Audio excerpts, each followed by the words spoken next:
I'm a really quiet kid. I was in a big school with a lot of people. Like any freshman would do, I started exploring, started meeting new people, and those new people were not the right people. I was big in sports. I played basketball. I was a good basketball player. I actually tried out for the freshman basketball team, and I got cut.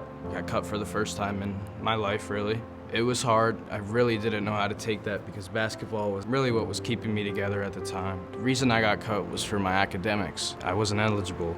And then that brought me to a point in my life where I didn't really know what to do.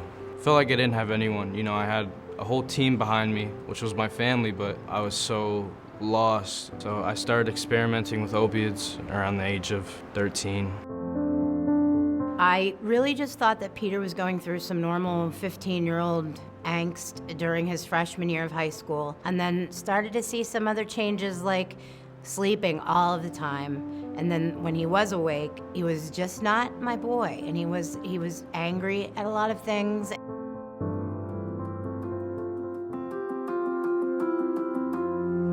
Finding Kolbe was just an intervention from God, I believe. I knew that Peter was going from a place where he was just a speck in sand in the middle of a million people to a place where he was going to be really the focus. Kolbe Academy is the first faith-based recovery high school in the United States. We work with students that are in recovery from drug and alcohol addiction. Immediately I started feeling welcome. I started to realize that this isn't that much of a school, more of family, and we look out for each other.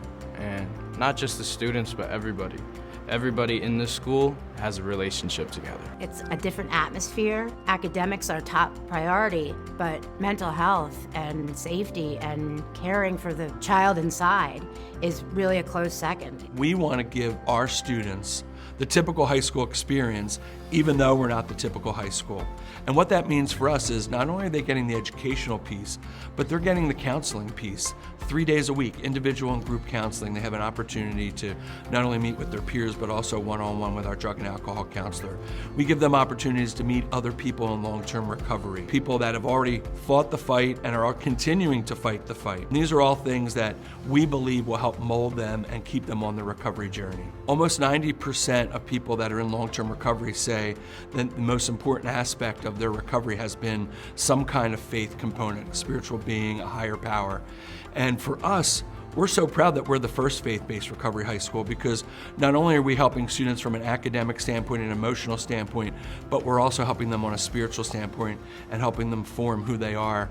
The difference of Peter is night and day. Our relationship has grown. We've both grown together. I'm really thankful for Kolbe because he gave me a second chance at a new life. And I say that to Mr. P, my principal, all the time. He's given me a motivation to do the right thing. I just feel so much better now.